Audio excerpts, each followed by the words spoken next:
साथियों, हमारे YouTube channel ज्योतिष महिमा राकेश फलित ज्योतिष पाठ 137 में आप सभी का पुनः एक बार स्वागत है। बात समस्याओं के समाधान की चल रही है।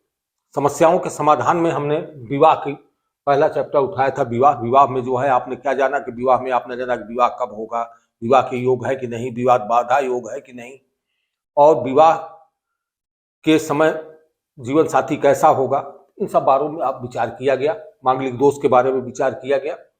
अब बात जो है विवाह के बाद संतान की आती है। संतान की बात करते हैं। संतान में कौन कौन सी चीज आवश्यक होती है। सबसे पहले संतान में जो है लग्न को देखना। लग्न, सर्वप्रथम लग्न को तो जरूर ही देखा जाएगा, क्योंकि लग्न जो है, लग्न स्वयं हुए और उसी के पुत्र की बात हो रही है। तो एक चीज तो इसमें लग्न को हम बहुत निर्धारित करें तो लग्न क्या होता है, लग्न ये लग्न का भाव होता है। दूसरा तो सप्तम भाव को भी हम जरूर देखेंगे, क्योंकि सप्तम भाव यदि हम स्वयं हैं तो ये जो है पत्नी का भाव, ये पति का भाव होगा, तो ये पत्नी का भाव होगा। तो सप्तम भाव को भी देखेंगे। ये पत्नी पति या पत्नी का भाव होता है।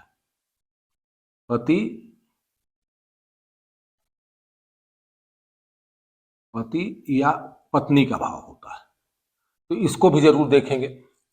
फिर लग्न है सप्तम भाव। सप्तम भाव इसको जरा भाव भी कहा जाता है। सप्तम भाव देखेंगे। उसके बाद अगली भाव कौन सा देखेंगे, पुत्र का भाव कौन सा होता है। पुत्र का भाव हमारा पांचवा भाव होता है। ये पुत्र भाव होता है। यहां से पुत्र को देखा जाता है, संतान को, पुत्र को कह लीजिए या संतान की विचार किया जाता है यहां से। तो संतान के लिए यहाँ पंचम भाव। उसके बाद भाव से भाव को भी देखा जाता है। तो पांचवें से पांचवा भाव देखा जाएगा। तो 1 2 3 4 5, पांचवें से पांचवा भाव, ये नवा भाव भी देखा जाएगा। तो इसको नवा भाव, ये भाग्य का भाव होता है, लेकिन यहां से पुत्र को भी देखा जाता है। तो भाग का भाव धर्म का भाव होता है। तो पंचम भाव और नवम भाव इतना देखा जाएगा। फिर पुत्र का कारक कौन होता है। तो पुत्र का कारक ग्रह।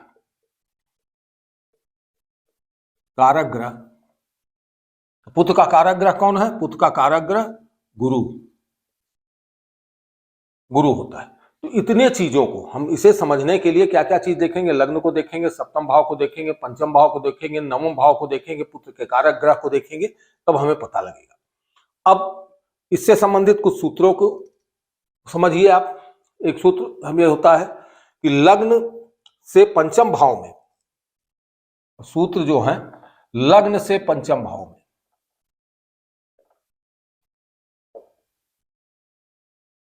पंचम भाव में शुभ ग्रह हो या दृष्ट, या पंचम या दृष्ट हो, या दृष्ट हो। लग्न से पंचम भाव में शुभ ग्रह हो या उससे दृष्ट हो। पंचम भाव का स्वामी, पंचम भाव का स्वामी शुभ ग्रहों से युक्त,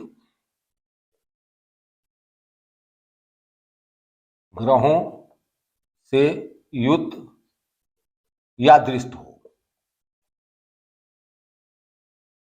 हो तो संतान प्राप्ति का योग बनता है।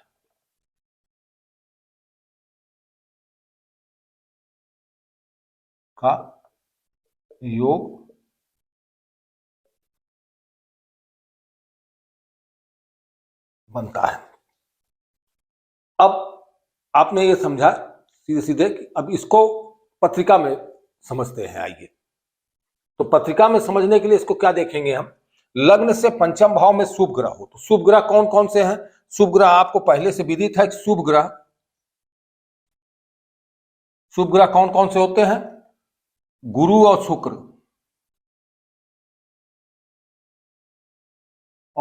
शुक्र, ये शुभ ग्रह है। पीछे के पाठों में आप जान चुके हैं। तो ये नैसर्गिक रूप से शुभ है, ये हमेशा शुभ ही रहते हैं, शुभ ये कहे गए हैं। और चंद्रमा और बुध, चंद्रमा और बुध भी शुभ ग्रह में आते हैं, लेकिन चंद्रमा और बुध जो है, चंद्रमा पक्ष बली होता है, ये चंद्रमा से, ये सूर्य से 12 डिग्री आगे या 12 डिग्री पीछे रहता है तो ये बली कहा जाता है, और 12 डिग्री के अंदर अंतर्गत आ जाता है तो ये हमेशा निर्बल माना जाता है। इसी प्रकार बुध जो है, सूर्य से जो है, बुध जो है शुभ ग्रह के साथ शुभ रहता है और अशुभ ग्रह के साथ अशुभ हो जाता है, यानी शुभ ग्रह के साथ हो अकेला बुध भी शुभ ही माना जाता है। ये आप पूर्व के पाठों में पढ़ चुके हैं, जानते हैं। अब इसी से हम समझते हैं कि संतान योग किसी कुंडली में है कि नहीं। मान लीजिए तुला लग्न की कुंडली है, अब तुला लग्न की कुंडली में संतान योग के क्या लक्षण होंगे? एक तो यह है कि लग्न का बलवान होना चाहिए। सबसे पहले लग्न बली हो, तो लग्न तुला लग्न है, तुला लग्न का स्वामी कौन हुआ? तुला लग्न का स्वामी शुक्र हुआ। शुक्र बलवान हुआ मान लीजिए, तो बलवान हुआ, शुक्र के ऊपर पाप ग्रहों की दृष्टि न हो, और शुक्र ग्रह पाप ग्रहों से पीड़ित न हो, पाप ग्रहों के साथ बैठा न हो, पाप ग्रहों की दृष्टि न हो, तो अब इनको छोड़ के जो भी ग्रह हैं सभी पाप ग्रह हैं, तो उनके साथ दृष्टि न हो, उनके साथ युति न हो, तो लग्न बलवान होगा। लग्न बलवान होने के बाद दूसरी चीज क्या देखी जाएगी? अब कह रहा है कि लग्न से पंचम भाव में शुभ ग्रह हो, तो लग्न से पंचम भाव में शुभ ग्रह, तो शुभ ग्रह यहाँ कौन कौन हो? यहाँ गुरु हो, शुक्र हो, चंद्रमा हो या बुध हो। तो गुरु शुक्र चंद्रमा बुध में से कोई भी यहाँ पे हो जाएगा। इस जगह पे गुरु शुक्र, गुरु हो जाए, शुक्र हो जाए, चंद्रमा हो जाए या बुध हो जाए, ये कोई भी हो जाएगा, तो क्या होगा कि यहाँ शुभ ग्रह हो जाएंगे। ये नहीं भी है तो यहाँ जो भी ये नहीं है, मान लीजिए ये नहीं है, फिर कह रहा है कि ये दृष्ट हो। अब दृष्टि कहां कहां से प्राप्त होगी? अब आप ये देखिए कि इस पे दृष्टि कहां से प्राप्त होगी। तो गुरु यहां पे इस घर पे दृष्टि किसकी पड़ रही हो? शुभ ग्रहों की दृष्टि की, गुरु की दृष्टि। तो गुरु की 3 दृष्टियां होती हैं, 5वीं, 7वीं और 9वीं। तो गुरु कहां कहां हो जाएगा? हम चारों ग्रहों को बताते हैं कि चारों ग्रहों की दृष्टि कैसे। पहले तो आप शुक्र चंद्रमा और बुध को जान लें कि इनकी एक ही दृष्टि होती है। तो शुक्र चंद्रमा या बुध यदि यहां आ जाते हैं, शुक्र यहां बैठा होगा तो उसकी दृष्टि कहां? 7वीं दृष्टि से इसको देखेगा। चंद्रमा यहां बैठा हो तो 7वीं दृष्टि से इसको देखेगा, और बुध यहां बैठा हो तो 7वीं दृष्टि से इसको देखेगा। तो जब यहां देखेगा तो क्या हो जाएगा? पुत्र संतान का योग बन गया। एक स्थिति तो ये बनेगी, संतान का योग बन गया। गुरु की 3 दृष्टि है और गुरु कारक भी है, तो गुरु की 3 दृष्टि होने से क्या होगा? एक तो गुरु यहां भी बैठेगा तो भी देखेगा 7वीं दृष्टि से। और गुरु की 3 दृष्टियां कौन कौन सी होती है? गुरु की जो है 5वीं दृष्टि होती है, 7वीं दृष्टि होती है और 9वीं दृष्टि से देखता है। 3 दृष्टियां होती है। तो 5वीं दृष्टि कहां से पड़ेगी? अब 5वीं दृष्टि यहां पे पड़ेगी कि गुरु यहां बैठ जाए, गुरु हो जाए, तो इसकी 5वीं दृष्टि 1 2 3 4 5वीं दृष्टि, 5वीं दृष्टि से गुरु यहां पे दृष्टि डाल देगा। तो इस दृष्टि संबंध होने के गुरु की दृष्टि 5वीं दृष्टि से, यहां से आप इस तरह से कर सकते हैं कि यहां से इस पे, अब 5वीं दृष्टि से ये 1 2 3 4 5वीं दृष्टि से गुरु की यहां दृष्टि पड़ गई, तो भी ये जो है संतान योग हो गया। उसके बाद 9वीं दृष्टि की बात होती है। 9वीं दृष्टि यहां पे अगर बैठ रहा है, यहां बैठ रहा है गुरु, यदि यहां पे गुरु बैठ जाता है, गुरु यहां बैठा तो यहां से 9वीं दृष्टि यहां पड़ जाएगी। तो 1 2 3 4 5 6 7 8 9वीं दृष्टि से गुरु देख लेगा। तो यानी अब इतनी चीजें बनी। आपने यहां से देखा कि दृष्टि का पहला जो इसकी बात कह रहा है उसका संबंध कहां से बना कि शुक्र चंद्र बुध शुक्र यहां बैठे हो तो योग बन जाएगा, यहां न बैठे हो, कोई ग्रह इसमें से बैठा हो तो भी योग बनेगा, और बाकी अगर वो यहां नहीं बैठे हैं, यहां से दृष्टि दे रहे हैं तो भी योग बनेगा। और गुरु जो है 3 जगह से गुरु यहां से बैठ के भी दृष्टि देगा, यहां से भी देगा, यहां से भी देगा, तो इस पे क्या होगा? पुत्र प्राप्ति के, संतान प्राप्ति के योग। पुत्र हमने लिखा है, संतान प्राप्ति के योग की बात कर ले, संतान प्राप्ति के। अब आगे क्या कह रहा है कि पंचम भाव का स्वामी शुभ ग्रहों से युक्त हो। अब दूसरी चीज, एक चीज तो ये आया कि इस पे शुभ ग्रहों का प्रभाव हो गया, शुभ ग्रहों की दृष्टि हो गई या शुभ ग्रह यहां बैठ गए तो क्या हुआ? संतान प्राप्ति को। अब कह रहा है पंचम भाव पे शुभ ग्रहों का, अब दूसरा इसी में 2 योग बता रहा है। अब कह रहा है कि पंचम भाव पे आप आगे देखिए, पंचम भाव का स्वामी शुभ ग्रहों से युत या दृष्ट हो तो संतान प्राप्ति का योग बनता है। अब पंचम भाव का स्वामी कौन हुआ? यहाँ पे 11 है, कुंभ राशि है। कुंभ राशि है तो कुंभ राशि का स्वामी शनि हुआ। अब शनि मान लीजिए कुंडली में कहीं भी हो, कहीं भी आप मान लीजिए, वैसे अच्छा तो होगा कि 6, 8, 12 में न जाए। यहाँ का स्वामी 6, 8, 12 में जाएगा तो दुख भाव है, तो वो संतान योग में बाधा करेगा। इसलिए ये कहीं हो, केंद्र या त्रिकोण में हो। यानी केंद्र त्रिकोण क्या है? केंद्र ये भाव है, ये भाव है, ये भाव है, ये भाव है, ये भाव है, ये भाव है। तो केंद्र या त्रिकोण में कहीं भी कौन हो? यहां का स्वामी शनि। अब शनि यहां बैठ जाए, किसी भी एक जगह ले लीजिए, मान लीजिए शनि यहां बैठा है, तो शनि एक तो बली हो गया, स्वराशि का अपने हो गया, केंद्र में आ गया, केंद्र में अच्छा हुआ शनि, और केंद्र त्रिकोण राजयोग भी बना रहा शनि, आप उनके पाठों में पढ़ चुके हैं, तो शनि बहुत अच्छा हुआ। अब कह क्या रहा है? ये शुभ ग्रहों से युत हो या दृष्ट हो। अब शुभ ग्रह, यही शुभ ग्रह कौन से हुए आप जाना है? गुरु, शुक्र, चंद्रमा और बुध। अगर ये चारों ग्रह यहां बैठ जाएं, यही बैठ जाएं, अब यहां शुक्र हो जाए, चंद्रमा हो जाए, बुध हो जाए, गुरु हो जाए, ये युत हो जाएंगे, तो मतलब क्या होगा? इनके साथ हो जाएगा। इनके साथ हो जाएगा तो ये क्या हो जाएगा? पुत्र का योग बन जाएगा। पहला शर्त ये पूरी करा, युत हो। या अब दूसरी शर्त इसमें भी आ रही, दृष्टि हो शनि पे, इन्हीं ग्रहों की, गुरु, शुक्र, चंद्रमा और बुध की दृष्टि हो। तो अब आप जान लीजिए कि सातवीं दृष्टि सबकी है। शुक्र, चंद्रमा, बुध की सातवीं दृष्टि है। शुक्र, चंद्रमा, बुद्धि यहां ना बैठे हों। अब शुक्र, चंद्रमा, ये शुक्र, चंद्रमा और बुध ये कहां आ जाए? यहां बैठ जाए, तो इनकी दृष्टि कहां पड़ेगी? शनि पे पड़ जाएगी दृष्टि, क्योंकि ये शनि कौन है? शनि यहां का स्वामी है। स्वामी है वो जो है, ये क्या हो जाएगा? संतान योग बन जाएगा। उसके बाद गुरु अब बचता है, तो गुरु को देखिए, गुरु की स्थिति जो है थोड़ा सा गुरु की वही है कि 3 दृष्टियां हैं, 5, 7, 9। तो गुरु एक 7वीं दृष्टि से, तो गुरु यहां से दृष्टि डालेगा, ये इसकी दृष्टि यहां 7वीं दृष्टि पड़ेगी। उसके बाद गुरु की कहां से पड़ेगी? 5वीं दृष्टि। 5वीं दृष्टि की बात करेंगे तो 5वीं दृष्टि यदि गुरु यहां बैठ जाए, तो अब यहां से 1, 2, 3, 4, 5वीं दृष्टि से देख लेगा गुरु, यहां से देखेगा तो भी बनेगा संतान योग। और 9वीं दृष्टि की बात करें तो 9वीं दृष्टि कहां हो जाएगी? 9वीं दृष्टि, 9वीं यहां यदि गुरु बैठ जाए, तब यहां से आप गिन लीजिए 9वीं दृष्टि पड़ रही कि नहीं पड़ रही। 1, 2, 3, 4, 5, 6, 7, 8 और 9वीं दृष्टि से पड़ गई, यानी ये पोजीशन भी बनेगी, तो क्या होगा? संतान प्राप्ति के योग बनेंगे। तो अब आपने ये एक सूत्र से समझा कि संतान प्राप्ति के योग कैसे बनते हैं। और संतान प्राप्ति के एक ही सूत्र नहीं है, बहुत से सूत्र है। अब उसमें हम एक दूसरे सूत्र की भी चर्चा कर ले कि अब इसको आपने समझ लिया। अब एक सूत्र और आज हम कर लेते हैं इसको, क्योंकि 2-2 सूत्रों को हम लेके चलेंगे।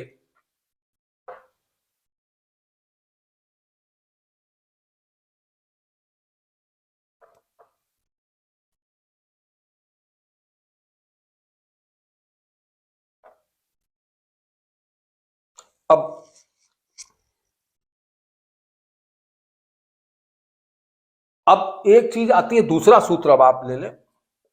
दूसरा सूत्र क्या कर रहा है कि अब ये देखिए कि ये तो हो गया आपने लग्न से देखा, लग्न से, लेकिन चंद्रमा हमारा मन होता है, तो चंद्रमा से भी देखते हैं। जब लग्न से कोई चीज देखी जाती है, चंद्रमा से देखने पे भी, तो चंद्रमा कुंडली में कहीं भी बैठा हो, मान लीजिए चंद्रमा यहां बैठा है, पहले हम सूत्र ही लिख दें कि चंद्रमा से पंचम भाव में,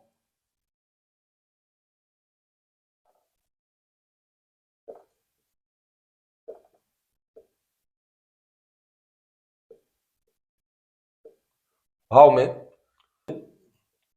शुभ ग्रह हो, वही स्थित वही होगी, शुभ ग्रह हो या दृष्टि हो, चंद्रमा से पंचम भाव में शुभ ग्रह हो या उस पर दृष्टि हो, या पंचमेश स्वयं वहां बैठा हो, या पंचमेश स्वयं वहां बैठा हो, तो संतान योग होता है।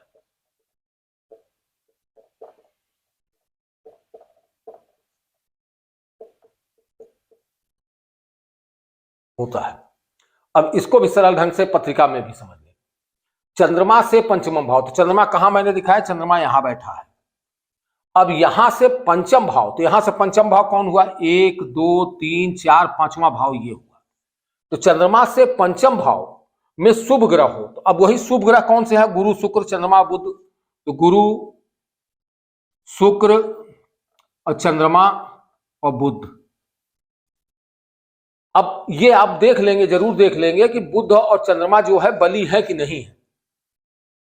उसके चंद्रमा का बल कैसे होता है ये पूर्व के पाठों में आ चुका है। आप पीछे अगर जाएंगे तो पीछे के पाठों में देखेंगे तो उसमें आपको मिलेगा कि कैसे चंद्रमा कब बली होता है, बुध कब बली होता है। इसके बल की बात पूर्व के पाठों में हुई है, इसके बल को देख लेंगे। और गुरु शुक्र तो किसी भी दशा में, हर एक दशा में गुरु शुक्र जो है नैसर्गिक शुभ ग्रह है, तो उनका बल प्राप्त होता है, वो बली होते हैं।